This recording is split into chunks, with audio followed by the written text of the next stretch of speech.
welcome to the Double A Podcast. We're your hosts. I'm Andre. And I'm Austin. And today we're going to be talking to you guys about all things college football. So, Austin, as you know, we're coming off a pretty exciting week in college football. A lot of great games, a lot of great performers, a lot of great performances. Right now, at this point in the season, who are your top 5 Heisman Trophy candidates? Okay, here's my top 5. Number 1, Jalen Hurts out of Oklahoma. Number 2, Tua Tagovailoa out of Alabama. Number 3, Chuba Hubbard, running back for Oklahoma State. That's maybe a surprise pick for some people. Number 4, I have Jonathan Taylor right behind him, another great running back out of Wisconsin. And then number 5, to top it off, I have Justin Fields out of Ohio State. Yeah, pretty similar for me as well. At number 1, I have Jalen Hurts. Really no other player better than him right now in college. At a close second, I have Justin Fields. Another transfer also playing ridiculously great at his new home in Columbus. Number 3, I have Tua. Also been playing great. Number 4, Jonathan Taylor. My opinion, the best running back in college right now. And number 5, this might be surprising to some people, but I think my number 5 is Jake Fromm. Kid's been playing great, a little bit underestimated, underrated, but he's been playing great. So that's my top 5 so far. Wait, hold on. What'd you say for number 4? Who was your guy? And what'd you say about him? Jonathan Taylor, best running back so far this year. No questions asked. Debatable. We'll save that one for another time, but right now I just want to get into and ask Austin there's a lot of players that aren't as talked about as these guys. In your opinion, who is your dark horse in college right now? Like, who's the best player that is not talked about as much? My dark horse comes from the Bayou in Louisiana. Joe Burrow, the quarterback for the LSU Tigers. He's playing fantastic this year. He beat your guy Sam Ehlinger head-to-head in the matchup earlier this year. So there's that. He's broke the record for most consecutive 300-yard passing games this year. I think it's 6 now. He's had multiple games with 500 yards and multiple games with 5+ touchdowns passing. So he's been going off this year under the new offense for the New Orleans Saints coach that came down this past year. So that is my dark horse candidate this year. Who is your dark horse? I'm guessing I already mentioned him. You just said him. It's going to be my guy, Sam Ehlinger. Sorry, I didn't mean to ruin the surprise. No, you're good. The kid, I keep saying the kid. The guy's been playing so great for Texas this year. I mean, honestly, I believe that he's the main reason that they've been improving as a school, as a collective unit, because let's be honest, in the past 3 or 4 years, Texas isn't really what it used to be. And I think that Ehlinger is helping them grow. And the kid is doing great. I mean, yeah, he did just come off a loss against your guy Burrow at home, which is it's never easy to go to Austin and beat the Longhorns. But Burrow did do that. But I think Ehlinger he's doing great, and I think that if he keeps playing the way he is and beats Oklahoma in the Red River rivalry, you got it that time. I got it this time. He's gonna be great. He's gonna be in the top 5 Heisman, maybe even the top 3. So I don't think you should count out my guy Ehlinger. I'm just saying. Hey, I'm not counting him out. I'm just saying Joe Burrow over Sam Ehlinger. Just saying. Debatable. Once again. Okay, so let's move on from the Heisman candidates and dark horse candidates. Let's go into the top 10, our top 10. And first, Andre, if you don't mind, go ahead and reading us off the top 10 for the AP poll. So again, this is not our rankings. This is the AP poll. And we're going to compare the AP poll to our rankings. So currently the AP poll top 10 right now is they have Alabama at 1, Clemson at 2, Georgia at 3, Ohio State also at 3, LSU at 5, Oklahoma at 6, Florida State at 7, Wisconsin at 8, Notre Dame at 9, and Penn State at 10.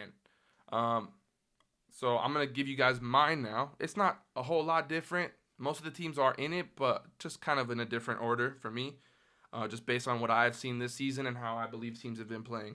So for my number 1, it's going to be Alabama, of course. Been playing great, the best team in college. Number 2, Georgia. Number 3, Ohio State. Number 4, Oklahoma. Number 5, Clemson, which a lot of people are going to say, wow, you have them pretty low. They haven't been playing like they have been in the last few seasons, especially coming off a natty.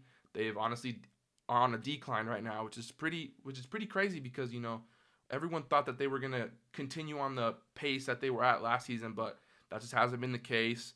And then I have Wisconsin at 6, which for Austin is pretty surprising for me to have them that high. But that man, Jonathan Taylor, is a stud, and I think he's going to keep them up there.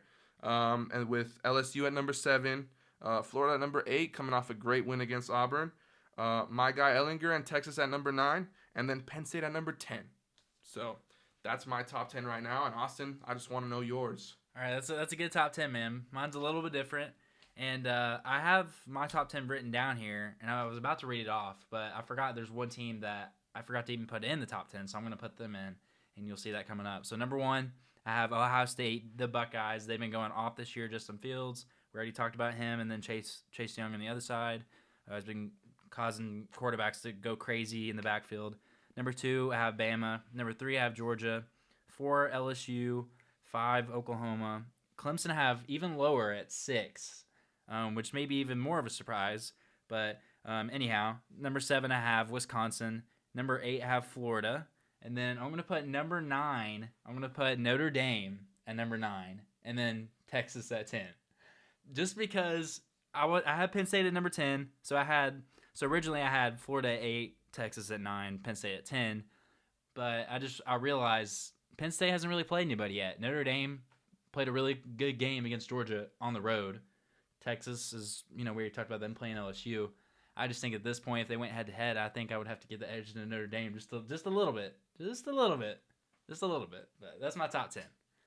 I'm going to have to pass with you on that one. I think. Yeah, Texas, I see you shaking your head. You don't like that. I think Texas is number 9 for sure.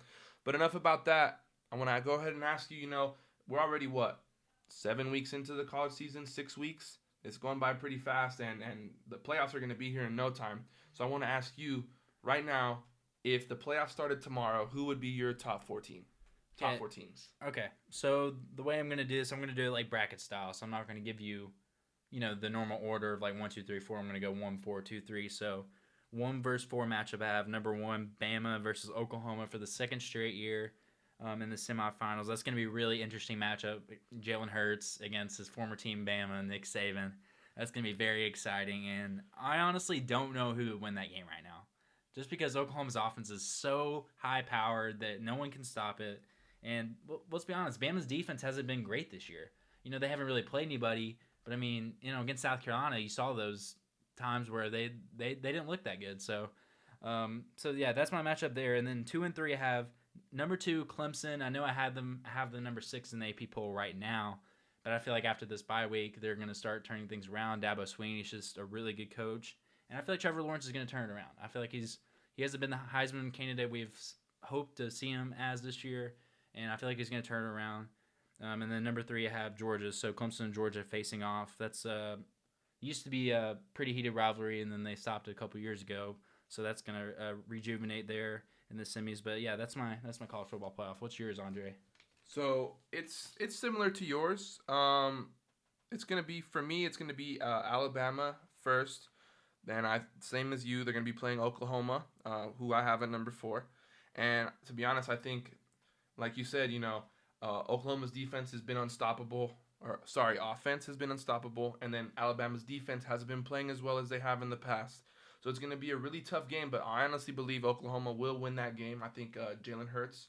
Even though I know he still has love for Alabama and Nick Saban, I think he wants a little bit of revenge, show that he deserved to be at Alabama still and be the starter.